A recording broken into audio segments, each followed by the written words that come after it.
ಬ್ರಹ್ಮ ಋಷಿ ಆಗುವುದಕ್ಕೂಟ. ಯಾಕೆಂದ್ರೆ ಬ್ರಹ್ಮ ಋಷಿ ಅಂತ ಹೇಳಿದ್ದೇನೆ. ಆ ಮೂರು ಮೂರ್ತಿಗಳೇ ಬಂದು ನಿಮಗೆ ಬ್ರಹ್ಮ ಋಷಿ ಅಂತ ಪೀಠ ಕೊಟ್ಟರು. ಆಗುದಿಲ್ಲ, ವಶಿಷ್ಠರೇ ಹೇಳಬೇಕು ಅಂತ ಹೇಳಿದವರು. ವಶಿಷ್ಠರೇ ಬಂದು ಹೇಳಬೇಕು ಅಂತ ಹೇಳಿದವರು ನೀವು. ಹೌದೌದು. ನನ್ನ ಪ್ರಮಾಣ ಪತ್ರವನ್ನು ಒಪ್ಪಿದವರು ನೀವು. ಹರಿಶ್ಚಂದ್ರನ ವಿಷಯದಲ್ಲಿ ನನ್ನ ಪ್ರಮಾಣ ಪತ್ರ ನಿಮಗಾಗುದಿಲ್ವಾ? ಬ್ರಹ್ಮರ್ಷಿ ಆಗುವುದಕ್ಕೆ ಮಾತ್ರ ನಿಮ್ಮ ಮುದ್ರೆ ಬೇಕಾಗಿತ್ತು, ಉಳಿದದಕ್ಕೆಲ್ಲ ನಿಮ್ಮ ಮುದ್ರೆ ಅವಶ್ಯಕತೆ ಇಲ್ಲ. ಯಾಕೆಂದ್ರೆ ನಾನು ಬ್ರಹ್ಮರ್ಷಿ ಆದದ್ದೇ ನಿಮ್ಮ ಮೇಲಿರುವ ಹಠದಿಂದಲಾಗಿ. ನೀವು ಹಾಗಾದ್ರೆ ಒಬ್ಬರಿಗೆ ಹೇಳಿದ ಮೇಲೆ ಹೇಳಿ ಬರಬಹುದು. ದೇವಲೋಕಕ್ಕೆ ನಾವು ಬರುವುದಿಲ್ಲ ಅಂತ ಅದರಲ್ಲಿ ಇರುವುದಕ್ಕೊಂದು ಸ್ಥಳವೇ ಬಡಗಿನಲ್ಲಿಯೂ ಇಲ್ಲ, ಅಲ್ಲಿಯೂ ಇರುವುದಿಲ್ಲ, ದೇವಲೋಕಕ್ಕೂ ಬರ್ಲಿಕ್ಕಿಲ್ಲ. ಇಲ್ಲ.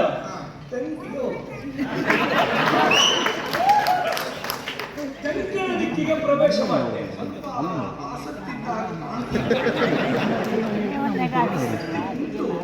ಈಗ ಹೋಗುವುದಕ್ಕೆ ಅವಕಾಶ ಮಾಡುವುದಾದರೆ ಎಲ್ಲಿಯಾದ್ರೂ ಅಪ್ಪಿತಪ್ಪಿ ನೀವು ಮಾಡಿದ್ರೆ ನನಗೊಂದು ಸಣ್ಣ ಅನುಮಾನ ಉಂಟು.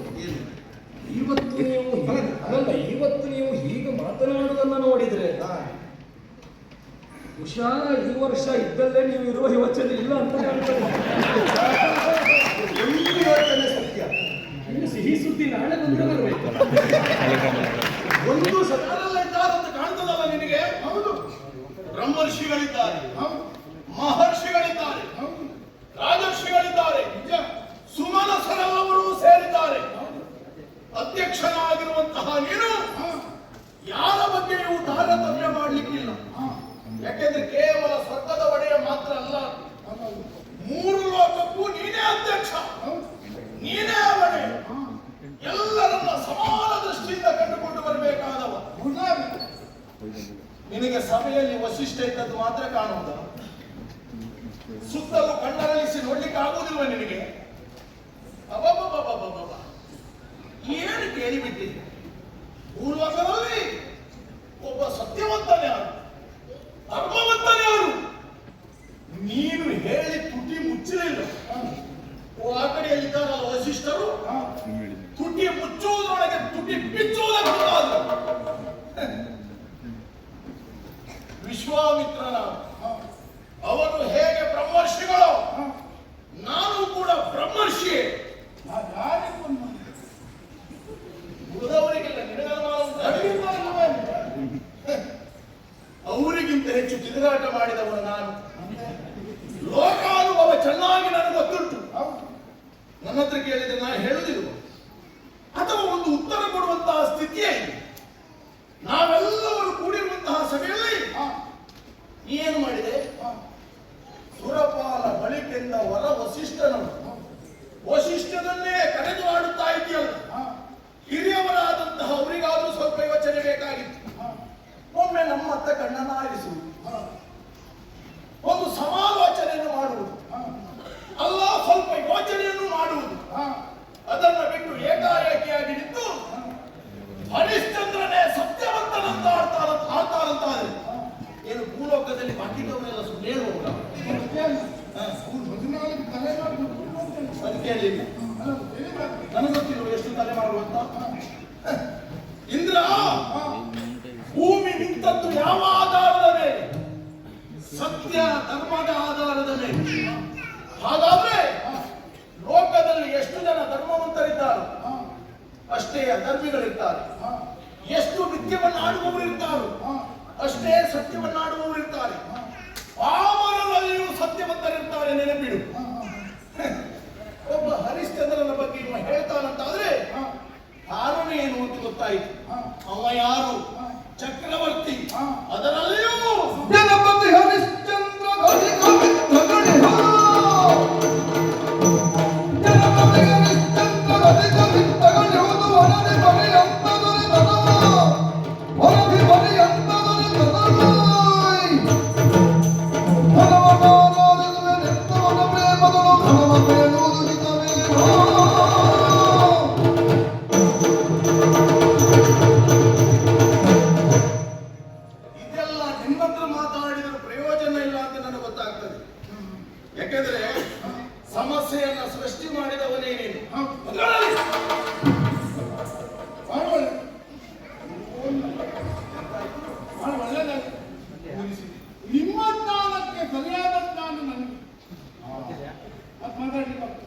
ಈಗ ಒಂದು ಕಾಲಕ್ಕಂತ ಹೇಳುವುದು ಎಲ್ಲರನ್ನ ಸೇರಿಸಿ ಹೇಳಿ. ಅಲ್ಲ ನಾನು ಪ್ರಶ್ನೆ ಕೇಳುವಾಗ ಯೋಚನೆ ಬರಬೇಕಾಗಿತ್ತು.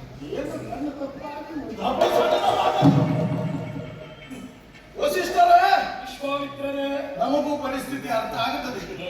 ನೀವು ಯಾಕೆ ಹರಿಶ್ಚಂದ್ರನನ್ನು ಹೊಗಳುತ್ತಾ ಇದ್ದೀರಿ ಅಂತ ಹೇಳಿ ಕೇಳಿ ಸಾಕೇತದ ಸಾರ್ವಭೌಮ ಸೂರ್ಯ ವಂಶಜ ಬೇಕಾದಷ್ಟು ಸಂಪತ್ತು ಅವನ ಹತ್ರ ಉಂಟು.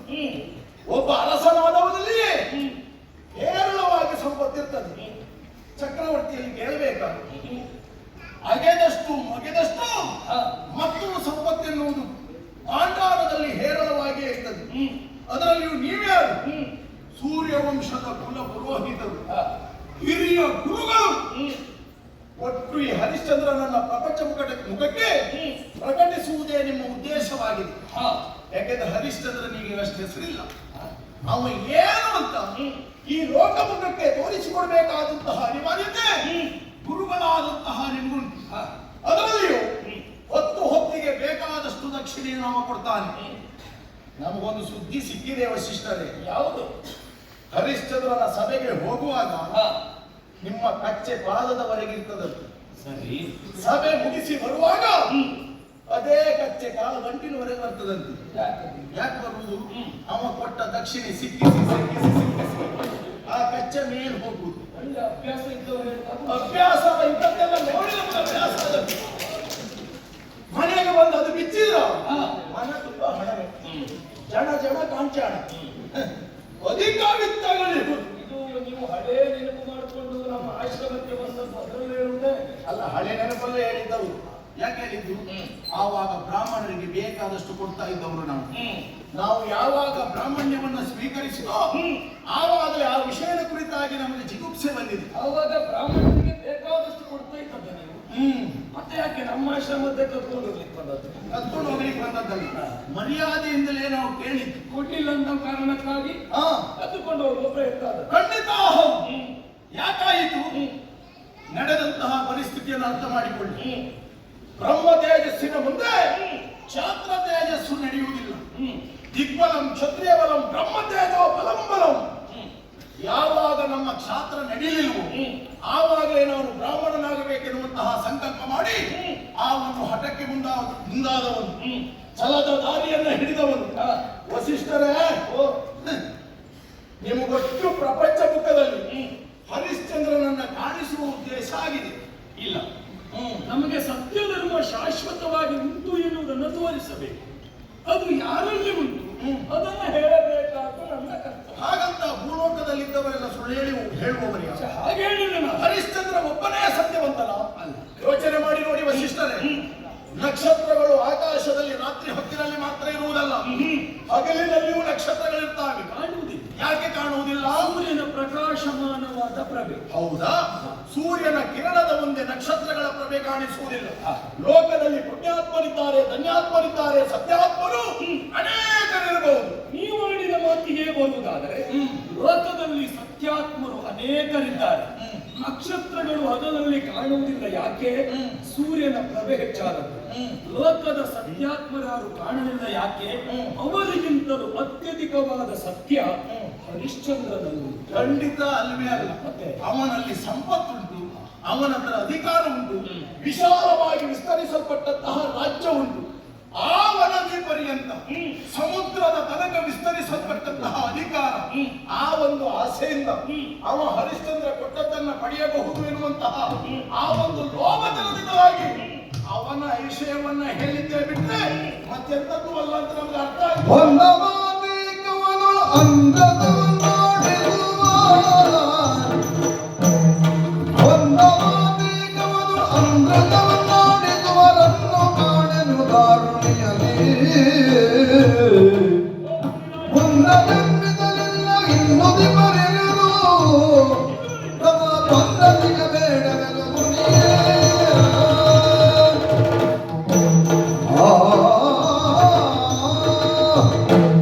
ವಿಶ್ವಾಮಿತ್ರರೇ, ವಸಿಷ್ಠರೇ, ನಿಮ್ಮಲ್ಲಿ ಒಂದು ಮಾತು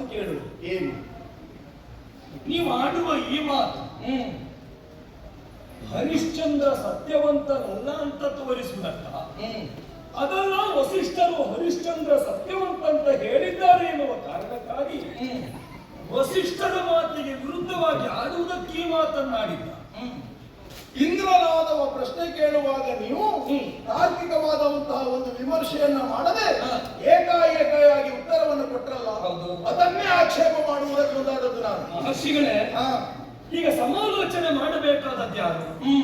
ಉತ್ತರದ ಸಮಸ್ಯೆಗಳಿದ್ದವರು ಮಾಡಬೇಕಾದ. ತರ್ಕಕ್ಕೆ ತರಬೇಕಾದವರು ಯಾರು? ಉತ್ತರ ಗೊತ್ತಿಲ್ಲದೆ ಇದ್ದವರು. ಒಬ್ಬ ಸಮಸ್ಯೆ ಇಲ್ಲದೆ ಉತ್ತರ ಕೊಡುವ ಸಾಮರ್ಥ್ಯ ಇದ್ದವ ಸಾಮೂಹಿಕವಾಗಿ ತಾವು ತರ್ಕ ಮಾಡಬೇಕಾದ ಅಗತ್ಯ ಇಲ್ಲ. ಸಮಸ್ಯೆ ಇಲ್ಲದೆ ಇರಬಹುದು ನಿಮಗೆ. ಆ ಕಾರಣದಿಂದಾಗಿ ಅಲ್ವ ಈಗ ಸಮಸ್ಯೆ ಸೃಷ್ಟಿಯಾದದ್ದು. ಆ ಕಾರಣದಿಂದ ಈಗ ಸಪ್ತ ಋಷಿಗಳಲ್ಲಿ ನಾವು ಇಬ್ಬರು ಇದ್ದದ್ದಲ್ಲದು, ಇನ್ನುಳಿದು ಐವರಿದ್ದಾರೆ. ಸಪ್ತ ಋಷಿಗಳೆಲ್ಲರೂ ಒಂದಾಗಿರುವ ಈ ಕಾಲಕ್ಕೆ ಇಂದ್ರನಾಡಿದ ಮಾತಿಗೆ ನಾನು ಉತ್ತರವನ್ನು ಕೊಟ್ಟೆ. ಉಳಿದವರೆಲ್ಲರೂ ಅಸ್ತು ಅಸ್ತು ಎನ್ನುವ ಹಾಗೆ ತಲೆಯನ್ನ ಅಲುಗಾಡಿಸ್ತಾ ಇದ್ದಾರೆ. ನೀವು ಮಾತ್ರ ಸೆಕೆದು ನಿಲ್ಲುವುದಕ್ಕೆ ಪ್ರಾರಂಭ ಮಾಡಿದ್ದೀರಿ. ಹಾಗಂತ ಎಲ್ಲರೂ ನಮ್ಮ ಮುಖ ನೋಡ್ತಾ ಇದ್ದಾರೆ, ಸುಮ್ಮನೆ ಇದ್ದಾರೆ. ಯಾಕೆ? ನಮ್ಮ ಪರವಾಗಿ ವಿಶ್ವಾಮಿತ್ರರೇ ಎದ್ದು ನಿಂತು ಉತ್ತರಿಸುವುದಕ್ಕೆ ಮುಂದಾಗಿ ಬಿಟ್ಟರಲ್ಲ ಅಂತ ಎಲ್ಲರ ಕೊರಳಾಗಿ ನಾನು ಮಾತಾಡ್ತಾ ಇದ್ದದ್ದೀಗ. ನಿಮ್ಮ ಲೆಕ್ಕದಲ್ಲಿ ಯೋಚನೆ ಮಾಡಿದ್ರೆ ಅದು ಸರಿ ಇರಬಹುದು. ನಾನು ಯೋಚನೆ ಮಾಡಿದ್ದ ಹೇಗೆ? ಎಲ್ಲರೂ ನಿಮ್ಮನ್ನ ನೋಡ್ತಾ ಇದ್ದಾರೆ, ನಾವೆಲ್ಲ ಒಪ್ಪಿದ್ದೇವೆ. ಬಹುಶಃ ಇವರಿಗೆ ಅರ್ಥ ಆದದ್ದೇ ಸುಳ್ಳು. ಆ ಯೋಚನೆಯಲ್ಲೂ ಅವರಿರಬಹುದು. ಬಹುಶಃ ಕೆಲವೊಮ್ಮೆ ದೇವೇಂದ್ರ ಕೇಳಿದ ಪ್ರಶ್ನೆ ಅರ್ಥ ಆಗದೆ ಸುಮ್ಮನೆ ಕೂತದ್ದು ಇರಬಹುದು. ಅದು ನಾವು ಯೋಚನೆ ಮಾಡಿದ್ರೆ ತಪ್ಪಾಗ್ತದೆ. ಬ್ರಹ್ಮ ಋಷಿಗಳವರು, ಬ್ರಹ್ಮಜ್ಞಾನಿಗಳವರು, ಅವರಿಗೂ ಅರ್ಥ ಆಗಲಿಲ್ಲ ಅಂತ ಆದರೆ ಈಗಲ್ಲ ಸ್ವಾಮಿ ನೀವು ಬ್ರಹ್ಮಜ್ಞಾನಿಗಳು ಅಂತ ಹೇಳುವ ಉತ್ತರ ಕೊಡುವ ಪೂರ್ವದಲ್ಲಿ ನಮ್ಮನ್ನು ಕೇಳಬೇಕಾಗಿತ್ತು ಅಥವಾ ಹೇಳಬೇಕಾಗಿತ್ತು. ಈಗ ಕೇಳಬೇಕಾದ್ರೆ ಸಮಸ್ಯೆ ಬರಬೇಕು ತಾನೆ. ಈಗ ಸಮಸ್ಯೆ ಇಲ್ಲ ಅಲ್ಲದು, ನೇರವಾದ ಉತ್ತರ ನನ್ನೊಳಗಿದ್ದರಿಂದ ಅದನ್ನ ಬಹಿರಂಗವಾಗಿ ಬಿಡಿಸಿ ಹೇಳುವಲ್ಲಿ ಯಾವ ಭಯವೂ ನನಗಿಲ್ಲ. ಹಾಗಾಗಿ ಹರಿಶ್ಚಂದ್ರ ಸತ್ಯವಂತ ಧರ್ಮವಂತ ಎನ್ನುವಾಗ ಹೇಳಿದ್ದು. ಅವ ತಾರತಮ್ಯ ಮಾಡಿದ್ದಾನೆ ಇಂದ್ರ. ಯಾಕೆಂದ್ರೆ ಮೊದಲಿನಿಂದಲೂ ನೀವು ಇಲ್ಲಿ ಬರ್ತಾ ಇದ್ದವರಲ್ಲ, ಒಂದು ಸಣ್ಣ ಅಭಿಮಾನ ನಿಮ್ಮ ಮೇಲೆ ಹೆಚ್ಚಾವಣಿ. ಇಲ್ಲದೆ ಅಲ್ಲಿದ್ದ ಆಸನ ಎಳೆದು ನಿಲ್ಕೂಡಿಸುವ ಅವಶ್ಯಕತೆ ಇಲ್ಲ. ಅಲ್ಲಿಗೆ ಕರ್ಕೊಂಡು ಹೋಗಿ ಕೂರಿಸಬಹುದಾಗಿತ್ತಲ್ಲ ನಿಮಗೆ. ಅಲ್ಲ, ಕುಳ್ಳಿರಿಸುತ್ತಿದ್ದೀರೋ ಏನು? ನೀವು ಮತ್ತೆ ಅಲ್ಲಿಗೆ ಬಂದವರು ಇಲ್ಲಿಗೆ ಬರುವುದು ಬೇಡ, ನೀವೇ ಅಲ್ಲಿ ಕುಳಿತುಕೊಳ್ಳಿ ಎನ್ನುವ ಕಾರಣಕ್ಕಾಗಿ ಆ ಆಸನ ನಮಗೆ ಕೊಟ್ಟಿರುವ. ನಾವು ಸ್ವರ್ಗಕ್ಕೆ ಬಂದ್ರೆ ನಮ್ಮ ಆಸನ ಅದೇ. ಅದಲ್ಲ, ಒಮ್ಮೊಮ್ಮೆ ನೀವು ಅಲ್ಲಿದ್ದ ಆಸನ ಇಲ್ಲಿಟ್ಟರೆ ನನಗಷ್ಟು ದೂರ ಬರ್ಲಿಕ್ಕಾಗುವುದಿಲ್ಲ ಅಂತ ಸಿಟ್ಟು ಮಾಡಿ ಗಲಾಟೆ ಮಾಡಿದ್ರು ಮಾಡಿದೆ. ಅದು ಅವನಿಗೆ ಗೊತ್ತುಂಟು. ಹಾಗಾಗಿ ಬರುವ ಮಾರ್ಗದಲ್ಲಿಯೇ ನಿಮಗಿರಲಿ ಎನ್ನುವ ಕಾರಣಕ್ಕಾಗಿ ಅಲ್ಲಿಯೇ ವ್ಯವಸ್ಥೆ ಮಾಡಿರ್ಬೇಕು. ಅದರ ದಾರಿ ಮೇಲೆ ನಾವು ಹಾಗೆ ತಿಳ್ಕೊಂಡು. ಅಲ್ಲ, ನೀವು ನನ್ನ ನೋಡಿದ್ರೆ ಹಾಗೆ ಮಾತಾಡುದು. ಹಾಗಲ್ಲ, ಈಗ ದೇಹದಂಡನೆಯಲ್ಲಿ ಸರಿಯಾಗಿ ಯೋಚನೆ ಮಾಡಿದರೆ ನಾನು ಅಲ್ಲಿದ್ದವ ಇಲ್ಲಿಗೆ ಬರಬಹುದು.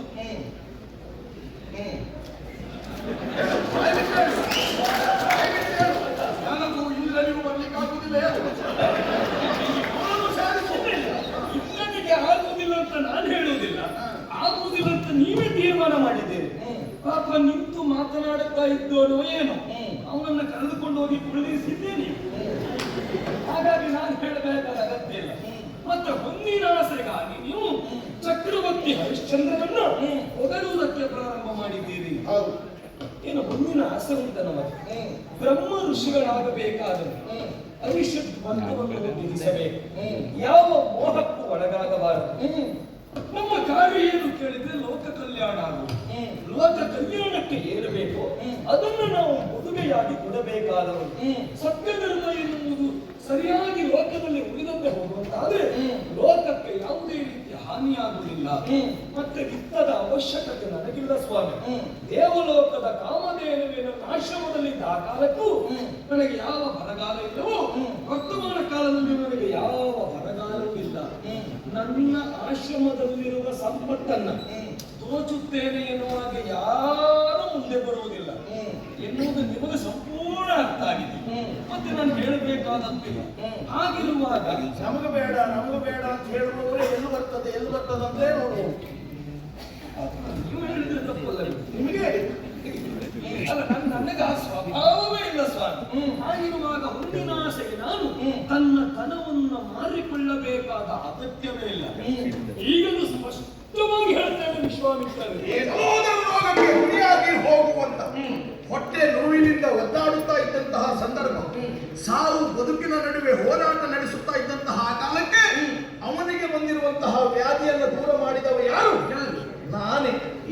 ನಾನೇ ಮತ್ಯಾರು? ನಿಮ್ಮಿಂದ ಆಯ್ತಾ? ಅವನ ವ್ಯಾಧಿ ದೂರ ಮಾಡ್ಲಿಕ್ಕೆ ನಿಮ್ಮಿಂದ ಆಯ್ತಾ? ನನ್ನಿಂದ ಆಗಿದೆ ಅನ್ನೋದಕ್ಕಿಂತಲೂ ನೀವು ಸುಳ್ಳು ಹೇಳುವವರಿಗೆಲ್ಲ ಸಹಾಯ ಮಾಡುವುದು. ಯಾರೇ ಅಲ್ಲ, ಅವ ತಪ್ಪಿದ್ದೆ ಸುಳ್ಳು ಹೇಳಿದ್ದೆವುದು ಅಂತಾದ್ರೆ ನೀವು ಸಹಾಯ ಮಾಡಿದ್ದೆ ಅಂತ ಅಂದ್ರೆ ಅಲ್ಲ, ನೀವು ದೂರ ಮಾಡಿದ್ದು ಅಂತ ಹೇಳ್ತಾ ಇದ್ದೀರಲ್ಲ. ಈಗ ನೀವು ಲೋಕದಲ್ಲಿ ಸುಳ್ಳು ಹೇಳುವವರಿಗೆ, ತಪ್ಪಿ ನಡೆಯುವವರಿಗೆ ಒಳ್ಳೇದು ಮಾಡುವುದಕ್ಕಿರುವುದಾ? ಅಲ್ಲ, ನಾನು ಒಳ್ಳೆಯವರಿಗೆ ಒಳ್ಳೇದು ಮಾಡುವುದಕ್ಕಿದ್ದದ್ದು. ಮತ್ತೆ ಹೇಗೆ ಹಾಗಾಗ್ತದೆ ಹರಿಶ್ಚಂದ್ರ ಬಂದ? ನನ್ನ ಉದ್ದೇಶ ಹರಿಶ್ಚಂದ್ರನ ಹೊಟ್ಟೆ ನೋವು ಕಡಿಮೆ ಮಾಡುವುದಲ್ಲ. ಹರಿಶ್ಚಂದ್ರನ ಮಗನ ಬದಲಿಗೆ ಯಾರ ಬಲಿಯಾಗ್ತಾ ಇತ್ತು? ಅಜಿಗತ್ತನ ಮಗನಾದ ಸುಲಶೇಪನ ಬಲಿಯಾಗ್ತಾ ಇತ್ತು. ಅವನನ್ನ ಬಲಿಕಂಬಕ್ಕೆ ಕಟ್ಟಿ ಕಡಿಯುವುದಕ್ಕೆ ಮುಂದಾದವಾಗ ಯಾರೂ ಬರಲಿಲ್ಲ. ಅಜಿಗರ್ತ ತಾನೇ ಹೇಳಿದ, ನನ್ನ ಮಗನನ್ನ ನಾನು ಬಲಿಕಂಬಕ್ಕೆ ಕಟ್ತೇನೆ, ಕಡಿಯುವವರು ಯಾರು ಎನ್ನುವ ಪ್ರಶ್ನೆ ಮೂಡಿದವಾಗ ನಾನೇ ಕಡಿತೇವೆ ಅಂತ ಹೇಳಿ ತನ್ನ ಮಗನೆನ್ನುವ ವ್ಯಾಮೋಹವನ್ನ ಬಿಟ್ಟು ಶುನಶೇಪನನ್ನ ನಾನೇ ಕಡಿತೇನೆ ಅಂತ ಹೇಳಿದ. ಅದಕ್ಕೆ ಇಂತಿಷ್ಟು ಕೊಡಬೇಕು ಅಂತ ಗೋವುಗಳನ್ನು ಕೇಳಿದ. ಹೌದೌದು. ಮೊದಲು 100, ಆಮೇಲೆ 100 ಹೀಗೆ ಗೋವುಗಳನ್ನ ದಕ್ಷಿಣೆಯಾಗಿ ಪಡೆಯುತ್ತಲೇ ಇದ್ದ. ಆಮೇಲೆ ಆ ಮಗುವನ್ನ ಉಳಿಸುವುದಕ್ಕಾಗಿ ನಾನೇ ಸ್ವತಃ ಬಂದು ಶುನಶೇಪನಿಗೆ ವರುಣ ಮಂತ್ರವನ್ನು ಬೋಧಿಸಿದೆ. ಪರಿಣಾಮವಾಗಿ ವರುಣ ದೇವ ಒಲಿದು ಬಂದ. ಅವ ಏನ್ ಹೇಳಿದ? ಒಲಿದು ಬಂದವನೇ, ನನಗೆ ಸಲ್ಲಬೇಕಾದಂತಹ ಹರಿಕೆ ಈವಾಗಲೇ ಸಂದಿದೆ, ಶುನಶೇಪನನ್ನ ಬಲಿ ಕೊಡುವುದು ಬೇಡ ಎನ್ನುವ ಹಾಗೆ. ಆ ಕಾರಣದಿಂದಲಾಗಿ ಹರಿಶ್ಚಂದ್ರನ ವ್ಯಾಧಿ ಎನ್ನುವುದು ದೂರವಾಗಿದೆ. ಹೌದಾ? ಹಾಗಾದ್ರೆ ಸತ್ಯವನ್ನ ಉಳಿಸಿದವ, ಒಬ್ಬ ಮಗುವನ್ನ ಸಾಯದೆ ಇದ್ದ ಹಾಗೆ ಬದುಕಿಸಿದವ ವಿಶ್ವಾಮಿತ್ರನೇ ಹೊರತು ನೀವಲ್ಲ, ನಿಮ್ಮ ಶಿಷ್ಯ ಹರಿಶ್ಚಂದ್ರನಲ್ಲ.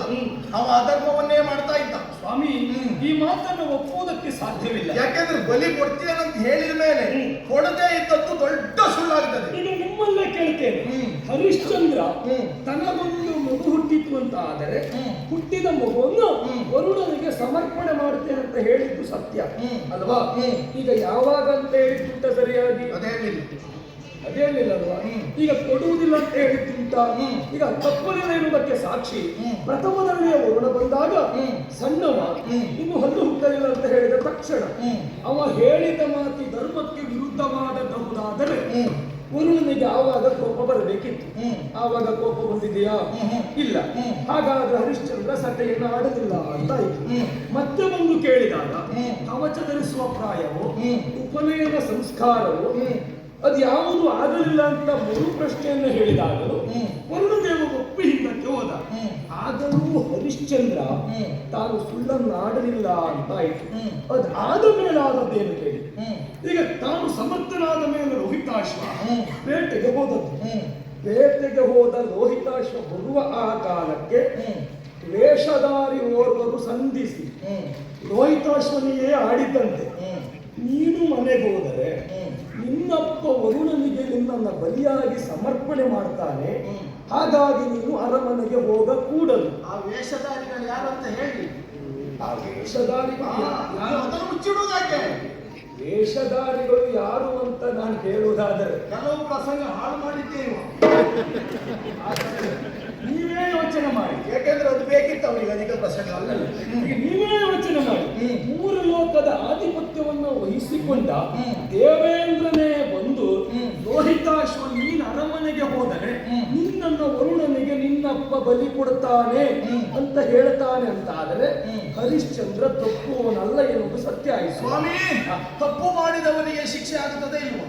ತಪ್ಪು ಮಾಡಿದವರಿಗೆ ಶಿಕ್ಷೆ ಆಗುತ್ತದೆ ಇಲ್ವಾ? ಆಗ್ತದೆ. ಹಾಗಾದ್ರೆ ಹರಿಶ್ಚಂದ್ರನಿಗೆ ಹೊಟ್ಟೆ ನೋವು ಬಂದದ್ದು ಯಾಕೆ? ತಪ್ಪು ಮಾಡಿದ್ದಕ್ಕೆ ಅಲ್ವಾ? ನಿಮ್ಮಲ್ಲೇ ಕೇಳ್ತೇನೆ. ಹಿರಣ್ಯಕಶ್ಯಪಿಗೆ ಒಬ್ಬ ಮಗ ಇದ್ದ, ಪ್ರಹ್ಲಾದ. ಹೌದು. ಸದಾ ಕಾಲ ಹರಿನಾಮ ಸ್ಮರಣೆಯನ್ನೇ ಮಾಡುವ. ಹರಿನಾಮ ಸ್ಮರಣೆಯನ್ನು ಮಾಡಬೇಕು ಎನ್ನುವುದಾಗಿ ನಾರದ ಮಹರ್ಷಿಗಳಿಂದಲೇ ಗಯಾದನಿಗೆ ಪ್ರೇರೇಪಣೆ ಆದದ್ದು. ಅದಕ್ಕೆ ಸರಿಯಾಗಿ ಹುಟ್ಟಿದ ಕಂದನು ಹರಿನಾಮ ಸ್ಮರಣೆ ಮಾಡಿದ. ನೋಡಿ, ವಿಷ್ಣುವಿನ ಆದೇಶದಂತೆ ಸದಾ ಕಾಲ ವಿಷ್ಣು ಸ್ಮರಣೆ ಮಾಡಿದ ಪ್ರಹ್ಲಾದ ಯಾವತ್ತಾದ್ರೂ ತಪ್ಪಿದ್ದುಂಟ? ಅಲ್ಲ, ಉಂಟ? ಅಲ್ಲಿ ತಪ್ಪಿದ್ದಿಲ್ಲ ಅಲ್ವಾ? ಮತ್ತೆ ಪ್ರಹ್ಲಾದನಿಗೆ ಯಾಕೆ ಶಿಕ್ಷೆ ಆಯಿತು? ಏನ್ ಶಿಕ್ಷೆ ಆಗಿದೆ? ಅಲ್ಲ, ಅಪ್ಪ ದಂಡಿಸಿದ, ಹಾವಿನಿಂದ ಕೊಲ್ಲಿಸುವ ಪ್ರಯತ್ನ ಮಾಡಿದ ಅಲ್ವಾ, ಆನೆಯಿಂದ ತುಳಿಸಿದ. ಈಗ ಅಪ್ಪ ಹೊಡೆಸುವುದಕ್ಕೆ ಮುಂದಾದದ್ದು, ವಿಷ ಕುಡಿಸುವುದಕ್ಕೆ ತಾಯಿಯಲ್ಲಿ ಹೇಳಿದ್ದು, ಇಷ್ಟು ಕಷ್ಟ ಬಂದದ್ದು ಹೌದಲ್ವಾ? ಯಾರು ಹೇಳಿದ್ರು ಕಷ್ಟ ಬಂತು ಅಂತ ಪ್ರಹ್ಲಾದನಿಗೆ? ಎಲ್ಲವೂ ಸುಖವೇ ಆಗಿದೆ, ಸುಖಾಂತ್ಯವನ್ನೇ ಪ್ರಹ್ಲಾದ ಕಂಡಿದ್ದಾನೆ. ಇದು ಹಾಗೆ ಸ್ವಾಮಿ. ಹಾವು ಕಚ್ಚಿದ್ರು ಸಾಯಲಿಲ್ಲ ಯಾಕೆ? ಹಾ. ವಿಷ ಏರ್ಲಿಲ್ಲ ಎನ್ನುವುದೇ ಅರ್ಥ. ಮತ್ತೆ? ಮೇಲಿಂದ ಕೆಳಗೆ ಕೂಡಿದ್ರು ಬದುಕಿದೆ ಯಾಕೆ? ಯಾಕೆ? ಅದು ಪರಿಣಾಮ ಕೊಡ್ಲಿಲ್ಲ ಎನ್ನುವುದೇ ಅರ್ಥ. ಹಾಗಾದ್ರೆ ಶ್ರೀಮನ್ನಾರಾಯಣ ಸಂರಕ್ಷಿಸಿದ ಎನ್ನುವುದೇ ಅರ್ಥ.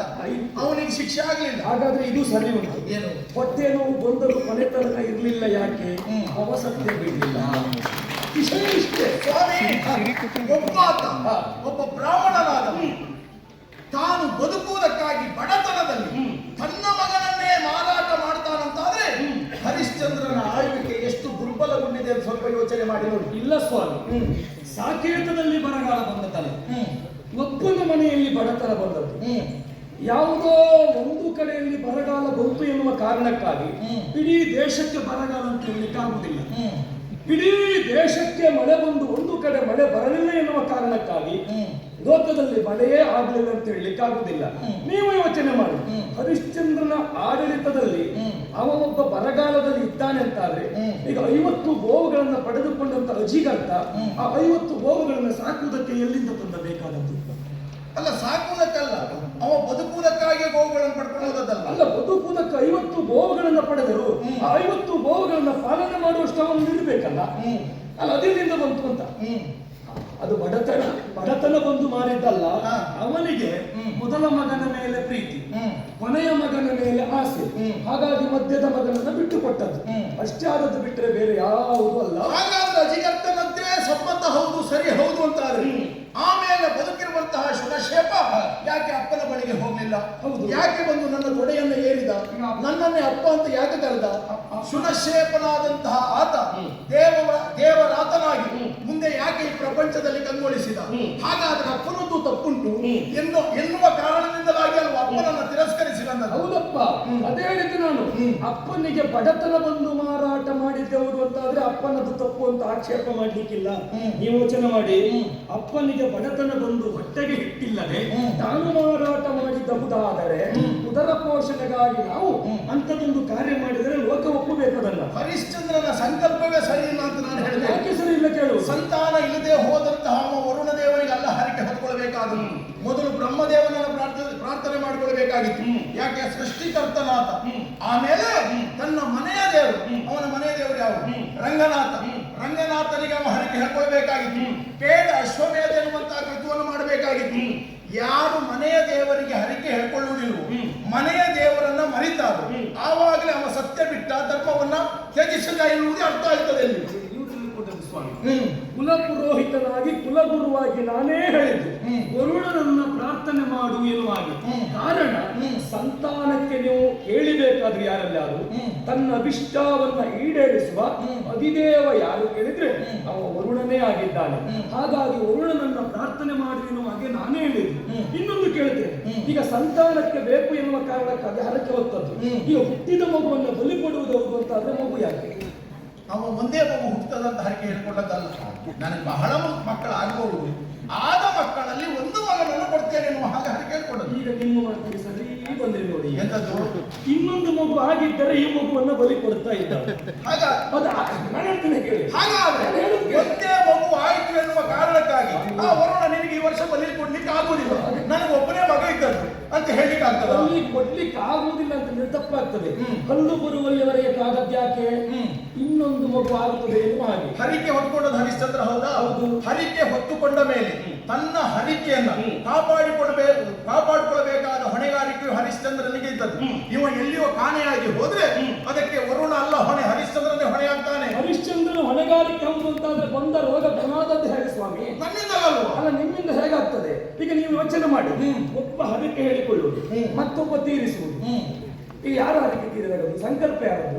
ಶುನಶೇಪನನ್ನ ಬದುಕಿಸಿದ ಕಾರಣಕ್ಕಾಗಿ ಅವನ ಹರಕೆ ತೀರಿಲ್ಲ. ಅಲ್ಲ, ಶುನಶೇಪ ಬದುಕಿಸಿದಕ್ಕಿಂತಲೂ ಸಂಕಲ್ಪ ಇದ್ದದ್ದೇನು? ಸಂಕಲ್ಪ ಇದ್ದದ್ದು ಬಲಿ ಕೊಡ್ತೇನೆ ಅಂತ. ಈಗ ಸಂಕಲ್ಪ ಮುಖ್ಯ ಅಲ್ವಾ? ಈಗ ದೇವರು ಸಂತೃಪ್ತಿ ಹೊಂದುವುದು ಹೇಗೆ? ಅಲ್ಲ, ಸಂಕಲ್ಪದಂತೆ ನಾವು ಮಾಡಬೇಕಾದ ಕಾರ್ಯ ಪರಿಪೂರ್ಣಗೊಂಡಲ್ಲಿ ದೇವರು ಸಂತೃಪ್ತಿಯನ್ನು ಒಂದು ಅನುಗ್ರಹಿಸಿ. ಬೇಡ ಸ್ವಾಮಿ, ಯಾವ ದೇವರು ನರಬಲಿ ಬೇಕು ಅಂತ ಹೇಳುವುದಿಲ್ಲ. ಹಾಗಂತ ವೈದಿಕ ಕರ್ಮದಲ್ಲಿ ನರಬಲಿ ಎನ್ನುವುದು ಉಂಟೇ ಉಂಟು.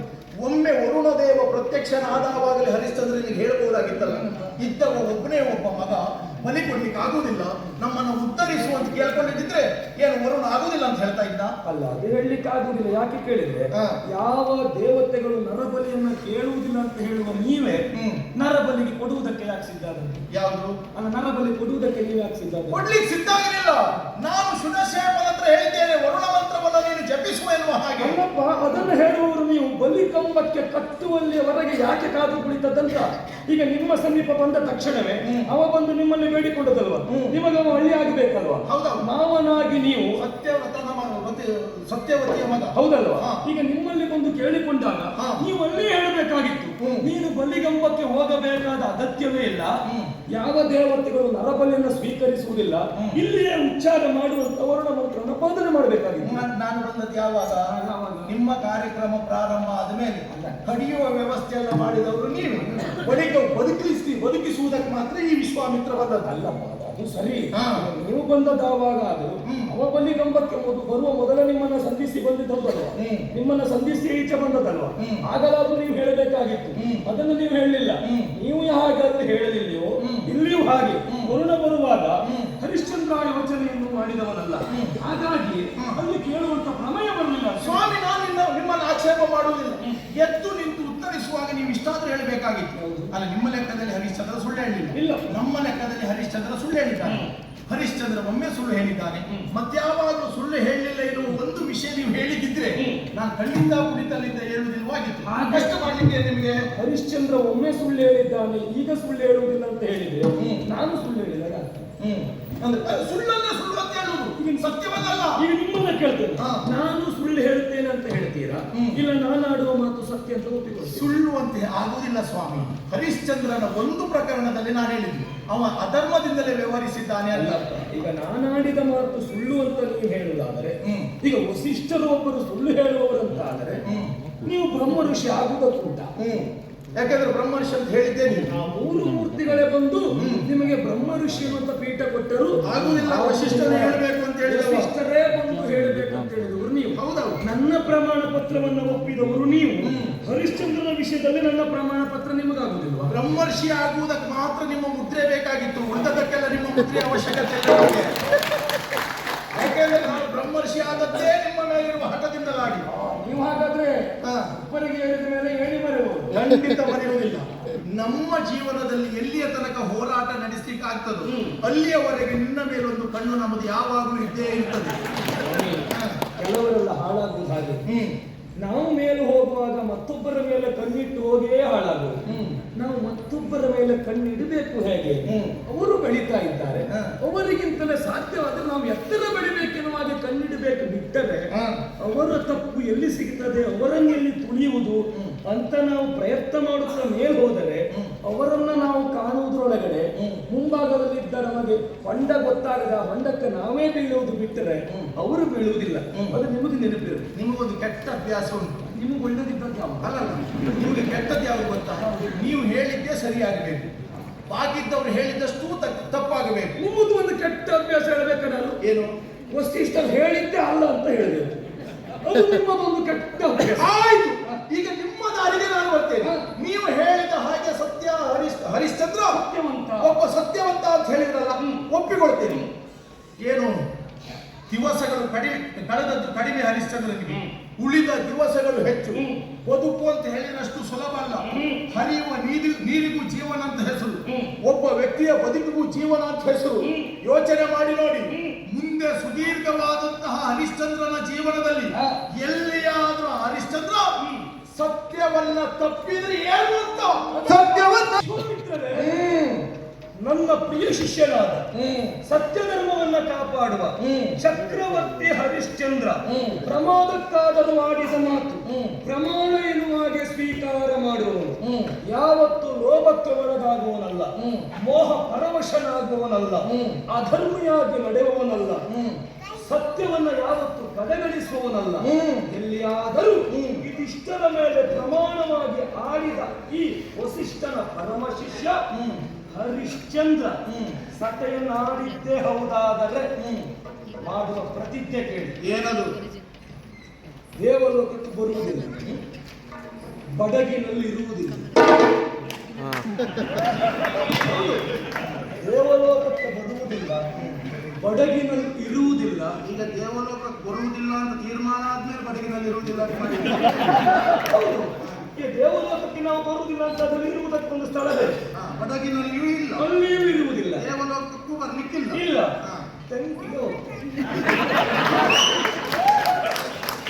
ತೆಂಕಿನ ದಿಕ್ಕಿಗೆ ಪ್ರವೇಶ ಮಾಡ್ತೇವೆ.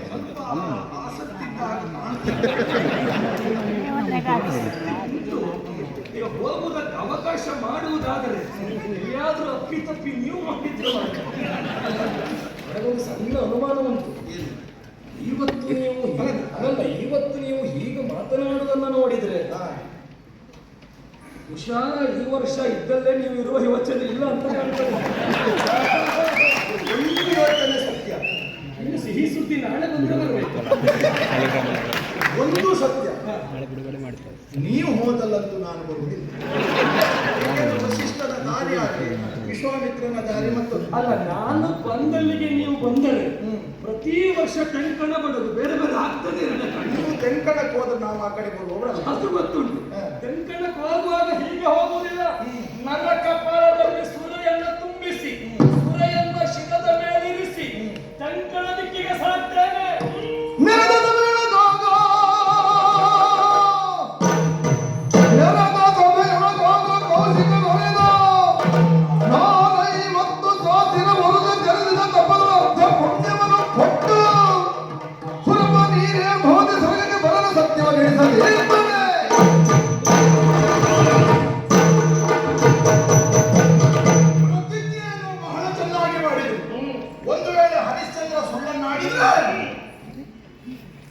ಸುರೆಯ ಬಾಂಡವನ್ನ ತಲೆಯ ಮೇಲೆ ಹೊತ್ತು ಟೆಂಕಣಕ್ಕೆ ಸಾಕ್ತೇನೆ. ಮಧ್ಯ ಮಧ್ಯ ಅದನ್ನೇ ಕುಡಿಯುತ್ತಾ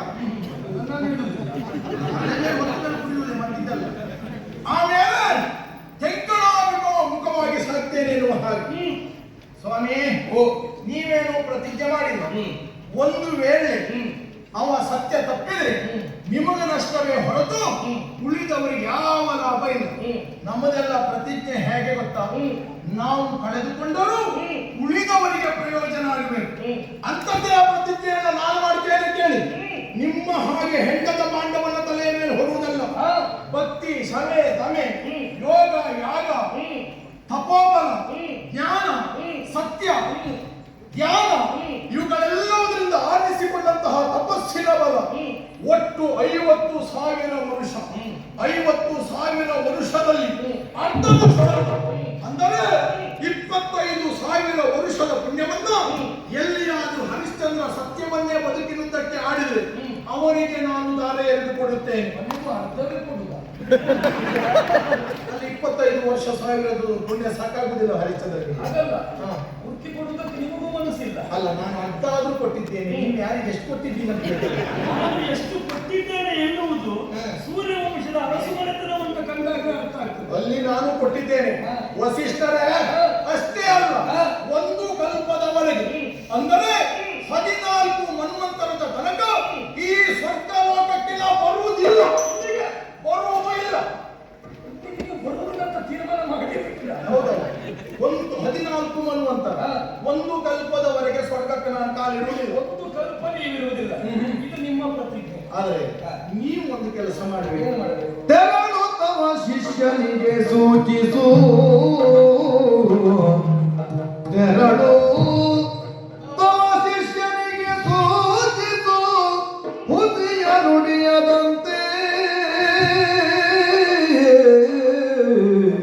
ಆ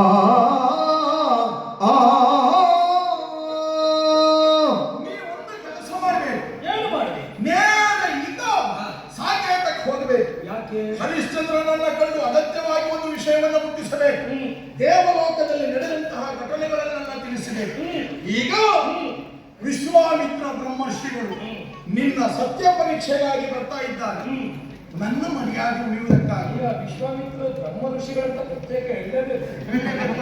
ಹಾಗಲ್ಲ, ಯಾಕಂದ್ರೆ ಒಮ್ಮೊಮ್ಮೆ ನಿಮ್ಗೆ ಮರ್ತು ಹೋಗ್ತದೆ, ಅದಕ್ಕೆ ನೆನಪು ಮಾಡುದು. ಒಮ್ಮೊಮ್ಮೆ ನನಗೆ ಮನಸ್ಸು ಹೋಗೋದಕ್ಕಿಂತಲೂ ನಿಮಗೊಮ್ಮೊಮ್ಮೆ ಸಿಟ್ಟು ಬರ್ತದೆ. ಹರಿಷಡ್ ವರ್ಗವನ್ನು ತ್ಯಜಿಸಬೇಕು. ಬ್ರಹ್ಮ ಋಷಿ ಆದರು ನಿಮಗೊಮ್ಮೊಮ್ಮೆ ಸಿಟ್ಟು ನೆನಪಾಗುವುದು. ಅದೇ ಸ್ವಲ್ಪ ಅನುಮಾನದಲ್ಲೇ ಬ್ರಹ್ಮ ಋಷಿಗಳಂತ ನಾವು ಹೇಳಿದ್ವಿ. ಸ್ವಾಮಿ, ಉಳಿದವರಿಗೆ ಸಿಟ್ಟು ಭೂಷಣವಾದದ್ದಲ್ಲ, ತ್ಯಾಜ್ಯವಾದದ್ದು. ಅದೇ ವಿಶ್ವಾಮಿತ್ರನಿಗೆ ಸಿಟ್ಟೆನ್ನುವುದು ಪೂಜ್ಯವಾದದ್ದು. ಯಾವತ್ತೇ ಆಗಲಿ ಕರುವಿನ ಎಂಜಲನ್ನ ಯಾರಾದ್ರೂ ಬಳಸ್ತಾರ, ಅದುವೇ ಜನದ ಕೆಚ್ಚಲಿನಿಂದ ಬಂದ ಕರುವಿನ ಎಂಜಲನ್ನ ಪಂಚಗವ್ಯಕ್ಕೆ ಪಂಚಾಮೃತಕ್ಕೆಲ್ಲ ಬಳಸುವುದಿಲ್ವ? ಹಾಗಾಗಿ ತ್ಯಾಜ್ಯ ಬೇರೆ ಪೂಜ್ಯ ಬೇರೆ. ನನ್ನಂತವನಿಗೆ ಸಿಟ್ಟೆನ್ನುವುದು ಪೂಜ್ಯವಾದದ್ದು. ಆ ವಿಶ್ವಾಸ ನನಗುಂಟು. ನೀವೊಂದು ಕೆಲಸ ಮಾಡಿ, ಸಾಕೇತಕ್ಕೆ ಹೋಗಿ ನಿಮ್ಮ ಪ್ರಿಯ ಶಿಷ್ಯರಾಗಿರುವಂತಹ ಹರಿಶ್ಚಂದ್ರನಿಗೆ ನಡೆದಂತಹ ವಿಷಯವನ್ನ ತಿಳಿಸಿ, ಸತ್ಯವ್ರತನಾಗಿಯೇ ನೀನು ಬದುಕಬೇಕು, ವಿಶ್ವಾಮಿತ್ರನ ಕಣ್ಣು ನಿನ್ನ ಮೇಲೆ ಬಿದ್ದಿದೆ, ನಮ್ಮ ಮರ್ಯಾದೆ ಉಳಿಸು, ಸೂರ್ಯವಂಶದ ಘನತೆ ಹಾಳಾಗದಿದ್ದ ಹಾಗೆ ಕಾಪಾಡುವೆನ್ನುವ ಹಾಗೆ ಹೋಗಿ ಹೇಳಿ ಅವರಿಗೆ ವಿಷಯ ಆಗಕ್ಕೆ ಬಂದದ್ದು. ಮತ್ತೆ ನಾನು 100 ಮಕ್ಕಳನ್ನು ಪಡೆದ್ರೆ 50 ಮಕ್ಕಳನ್ನು ನೀವೇ ತಿಂದು ಹಾಕಿದ್ರಲ್ಲ. ಹೌದಪ್ಪ, ನಾನು ಸಂಸಾರ ಮಾಡಿಯೂ ಪ್ರಪಂಚಕ್ಕೊಂದು ಕಾಣಿಕೆ ಕೊಟ್ಟಿದ್ದೇನೆ, ನಾನು ಇಟ್ಕೊಳ್ಳಿಲ್ಲ ಅದನ್ನ. ಹೌದೌದು, ನೀವು ಕಾಣಿಕೆ ಕೊಟ್ಟದಂತದ್ದು ಕೈ ಬಿಟ್ಟು ಬಂದದ್ದು. ಕೈ ಬಿಟ್ಟದ್ದು ಕಣ್ಮೋಡ ಆಶ್ರಮ ಸೇರಲಿಲ್ಲ. ಕಣ್ಣು ಮಹರ್ಷಿಗಳ ಒಬ್ಬರವರಿದ್ರೆ ಶಾಕುಂತಲೆಯ ವಿನಾಶವೇ ಇರಲಿಲ್ಲ. ಖಂಡಿತ ಇಲ್ಲ. ದೇವಲೋಕದ ಕಣ್ಣಿಯಿಂದ ಸೃಷ್ಟಿಸಲ್ಪಟ್ಟಂತ ಯಾವ ಹೆಣ್ಣು ಅನಾಥ ಆಗುವುದಕ್ಕೆ ಸಾಧ್ಯ ಇಲ್ಲ. ಹೌದು, ಅದು ಆಗುವುದಿಲ್ಲ. ಯಾಕೆ? ನಮ್ಮಂತ ಋಷಿಗಳಲ್ಲಿ ಇದ್ದದ್ದರಿಂದ ಆಗಲಿಲ್ಲ. ಕಣ್ಣು ಮಹರ್ಷಿಗಳಿದ್ದ ನಿಮ್ಮದು ನಾವು ಋಷಿಗಳಲ್ಲ, ನಿಮ್ಗೆ ಕಾಣಿಸುವುದಿಲ್ಲ. ನೀವು ಋಷಿಗಳಾಗಿ ಬಿಟ್ಟು ಬಂದದ್ದು, ನಾವು ಹಾಗಲ್ಲ. ಋಷಿಗಳು ಬಿಡುವುದಕ್ಕೆ ಸಲ್ಲದು, ಋಷಿಗಳು ಅವರನ್ನು ಪೊರೆಯಬೇಕು ಎನ್ನುವ ಕಾರಣಕ್ಕಾಗಿ ಪೊರೆಯುವುದಕ್ಕೆ ಮುಂದಾಗಬಹುದು. ಒಂದಿನ 25 ವರ್ಷದ ಪುಣ್ಯದ ಫಲ ಎನ್ನುವುದು ಮೇಲಕ್ಕೆ ಕಳೆದುಕೊಂಡಿದೆ. ಅದಾದ ಮೇಲೆ ಮತ್ತೆ ಸಂಪಾದನೆ ಮಾಡಿದ್ದು ಹರಿಶ್ಚಂದ್ರನ ದುಂದೆಯಾದದ್ದು ತ್ರಿಶಂಕುವಿಗೆ ಸ್ವರ್ಗ ಕೊಡಿಸುವಂತೆ ಕಳೆದುಕೊಂಡಿದೆ. ಕಳೆದ ವರ್ಷದವರೆಗೆ ಸಂಪಾದನೆ ಮಾಡಿದ್ದು ಸ್ವಲ್ಪ ಉಂಟೇನು ಸಂಪಾದನೆ. ಈ ವರ್ಷದಿಂದ ಪ್ರತಿಜ್ಞೆ ಮಾಡಿ ಇಲ್ಲಿಗೆ ಬರುವುದಿಲ್ಲ ಅಂತ ಹೇಳಿ ಕಳೆದ ವರ್ಷದವರೆಗೆ ಸಂಪಾದನೆ ಆದದ್ದು ಮುಂದಿನ ವರ್ಷ ಎಲ್ಲಿಗೂ ಹೋಗದೆ ಅಲ್ಲಿಯೇ ಇದ್ದು ನನ್ನ ಶಿಷ್ಯನೊಂದಿಗೆ ಅವನನ್ನು ಆಟ ಆಡಿಸುವುದಕ್ಕೆ ಅವನಲ್ಲಿ ಕಳೆದುಕೊಂಡು ತಪಸ್ಸಿಗೆ ಹೋಗುವುದೇ ಆಗಿದೆ. ನಾವು ಕೈ ಬಿಡುವಾಗ ಜೀವನಕ್ಕೆ ಎಷ್ಟು ಬೇಕೋ ಅಷ್ಟು ಸಂಪಾದನೆ ಮಾಡಿಕೊಂಡಿರ್ತೇವೆ. ಯೋಚನೆ ಮಾಡಿ ನೋಡಿ. ನೀವು ಒಂದು ಕಡೆ ಬರುವುದಿಲ್ಲ ಅಂತ ಹೇಳಬೇಕಾದ್ರೆ ಮತ್ತೊಂದು ಕಡೆ ಅಷ್ಟು ಉಂಟೆ ಹೋದಿಲ್ಲ. ಶ್ರೀಮಂತನಾದ ಒಂದು ಬಡವರಿಗೆ ಸ್ವಲ್ಪ ಸ್ವಲ್ಪ ದಾನ ಮಾಡಿದ್ರೆ ಆ ಶ್ರೀಮಂತ ಬಡವಂತ ಆಗ್ತದ. ಅದೇ ರೀತಿಯಾಗಿ ಎಷ್ಟೋ ಸಾವಿರ ವರ್ಷಗಳ ಕಾಲ ತಪಸ್ಸನ್ನು ಮಾಡಿದಂತಹ ನಾನು ಒಂದಿಷ್ಟು ತ್ರಿಶಂಕುವಿಗೆ ಕೊಟ್ಟಿದೆ, ಒಂದಿಷ್ಟು ಮೇಲಕೆಯ ಜೊತೆಯಲ್ಲಿ ಕಳೆದ್ರೆ ನನ್ನ ತಪಸ್ಸಿಗೆ ಯಾವತ್ತೂ, ತಪಸ್ಸಿನ ಶಕ್ತಿಗೆ ಯಾವತ್ತೂ ಕುಂದಾಗುವುದಕ್ಕೆ ಸಾಧ್ಯವೇ ಇಲ್ಲ. ವ್ಯರ್ಥ ಆಯಿತು. ಇದು ಹರಿಶ್ಚಂದ್ರನಿಗೆ ವ್ಯರ್ಥ ಮಾಡಿಕೊಳ್ಳಬೇಡಿ ಅಂತ ಹೇಳಿದ್ರು.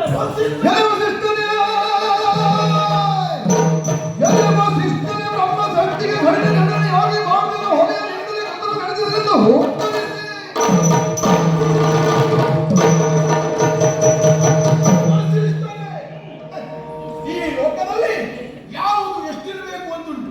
ವೈಕುಂಠ ಒಂದೇ, ಸತ್ಯಲೋಕ ಒಂದೇ, ಸ್ವರ್ಗ ಲೋಕ ಒಂದೇ. ಇದು ಬ್ರಹ್ಮನ ಸೃಷ್ಟಿ. ಆದ್ರೂ 2 ಮಾಡಲಿಕ್ಕೆ ಹೌದೌದು. ಚತುರ್ಮುಖ ಬ್ರಹ್ಮನ ಸೃಷ್ಟಿಯಲ್ಲಿ ಸೃಷ್ಟಿಸಲ್ಪಟ್ಟಂತಹ ಪ್ರತಿಯೊಂದು ಜೀವಗಳಿಗೂ ಒಂದು ನಿಯಮ ಎನ್ನುವುದುಂಟು. ಅದನ್ನೇ ನಿಯತಿ ಅಂತ ಹೇಳ್ತಾರೆ. ನಿಯತಿ ಹೀಗೇನ ಲಂಘ್ಯತೆ, ಲಂಘಿಸುವುದಕ್ಕೆ ಸಾಧ್ಯ ಇಲ್ಲ, ಲಂಘಿಸಲೂಬಾರದು. ಬ್ರಹ್ಮ ಸೃಷ್ಟಿಗೆ ವಿರುದ್ಧವಾದಂತಹ ಮತ್ತೊಂದು ಸೃಷ್ಟಿಯನ್ನು ನಾವು ಮಾಡುವುದಕ್ಕೆ ಹೊರಟಿದ್ದೇವೆ ಅಂತಾದ್ರೆ ನನ್ನ ಹಠ ಎಂತದ್ದು, ಛಲ ಎಂತದ್ದು ಅಂತ ಯೋಚನೆ ಮಾಡಿ ನೋಡಿ. ಕಾಲದಿಂದ ಕಟ್ಟಿ ಹಾಕುವ ಪ್ರಯತ್ನ ಮಾಡ್ತಾ ಇದ್ದೇವೆ. ಇದು ಧರ್ಮಕ್ಕೆ ವಿರುದ್ಧ. ಒಂಟಿ ಸಲಗ ನಾನು ಸ್ವಾಮಿ. ಆನೆ ಹೋದ ದಾರಿಯಲ್ಲಿ ಆಡು ಹೋಗಬಹುದು, ಅದೇ ಆಡು ಹೋದಲ್ಲಿ ಆನೆ ಹೋಗುವುದಿಲ್ಲ. ಆನೆಯಾದ್ರೆ ಮಾರ್ಗ ಮಾಡಿಕೊಂಡೇ ಹೋಗ್ತದೆ. ಗಜಪಾಲ ನ್ಯಾಯ. ಆನೆ ಹೆಜ್ಜೆಯನ್ನು ಗುರುತಿಸಿಕೊಂಡು ಉಳಿದ ಪ್ರಾಣಿಗಳನ್ನ ಹೋಗುತ್ತಾವೆ. ಈ ವಿಶ್ವಾಮಿತ್ರನ ಹಠ ಛಲ ಎನ್ನುವುದು ಲೋಕಕ್ಕೊಂದು ಆದರ್ಶವೇ ಹೋಗಿ ಎಲ್ಲ ಶ್ರೀಮಂತಿಕೆ, ಅಧಿಕಾರ, ಸಂಪತ್ತು ಇರುವಾಗ ಸತ್ಯವಂತನಾಗಿ ಧರ್ಮವಂತನಾಗಿರುವುದು ದೊಡ್ಡ ವಿಶೇಷ ಅಲ್ಲ. ಅದು ಇಲ್ಲದೇ ಇರುವಾಗಲೇ ಅವ ತೋರಿಸಬೇಕು. ಯೋಚನೆ ಮಾಡಿ ನೋಡಿ. ಕೆಸರಿನಲ್ಲಿರುವಂತಹ ಕಮಲ ಸೂರ್ಯ ಉದಿಸಿದ ಕ್ಷಣ ಅದು ಅರಳಿರುತ್ತದೆ. ಅದೇ ಕಮಲವನ್ನು ಸೂರ್ಯ ಉದಿಸುವ ಪೂರ್ವದಲ್ಲಿಯೇ ಕಿತ್ತು ಬಂಡೆಯ ಮೇಲೆ ಹಾಕಿದ್ರೆ ಅದು ಅರಳುವುದಕ್ಕೆ ಸಾಧ್ಯ ಉಂಟಾ? ತನ್ನ ಅಸ್ತಿತ್ವವನ್ನ, ತನ್ನ ಸ್ಥಾನವನ್ನ ಅಲ್ಲಿ ಕಳೆದುಕೊಂಡಿರ್ತದೆ. ಅದೇ ರೀತಿಯಾಗಿ ಹರಿಶ್ಚಂದ್ರ ಈಗ ಸತ್ಯವಂತನಾಗಿದ್ದಾನೆ. ಹೇಗೆ? ಅಧಿಕಾರದ ಮತದಿಂದಲಾಗಿ ಒಬ್ಬ ಚಕ್ರವರ್ತಿಯಾಗಿ ಎಲ್ಲ ಸಕಲವೂ ಅವನಲ್ಲಿ ಇರ್ಲಿಕ್ಕೋಗಿ ಅವನನ್ನ ಏನು ಮಾಡಬೇಕು, ಹೇಗೆ ಅವನ ಸತ್ಯವನ್ನ ಬಿಡಿಸಬೇಕು ಎನ್ನುವುದು ಈ ವಿಶ್ವಾಮಿತ್ರನಿಗೆ ಚೆನ್ನಾಗಿ ಗೊತ್ತುಂಟು. ನೆನಪಿಟ್ಟುಕೊಳ್ಳಿ, ಏನು? ಆನೆ ಹೋದ ಮಾರ್ಗದಲ್ಲಿ ಆನೆ ಹೋಗುವುದಿಲ್ಲ. ಆನೆ ಹೋದ ಮಾರ್ಗದಲ್ಲಿ ವಿವಿಧ ಪ್ರಾಣಿಗಳು ಹೋಗ್ತದೆ. ಸತ್ಯವನ್ನು ಹೇಳುವುದರಲ್ಲಿ ಹರಿಶ್ಚಂದ್ರ ಆನೆ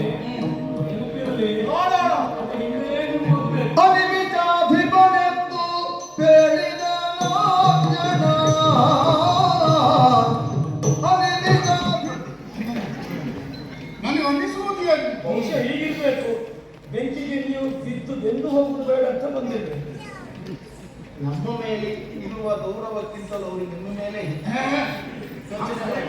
ಯಾವ ಯೋಚನೆ ಬಂದಿರಬಹುದು ಅಂತ ಹಾಗಾದ್ರೆ ಯೋಚನೆ ಮಾಡಿ. ನಿಮ್ಮ ಮೇಲೂ ಅಪರಿಮಿತವಾದ ಗೌರವ ಇದೆ. ಆಗಾಗ ಕಳ್ಕೊಳ್ತಿರುತ್ತೆ.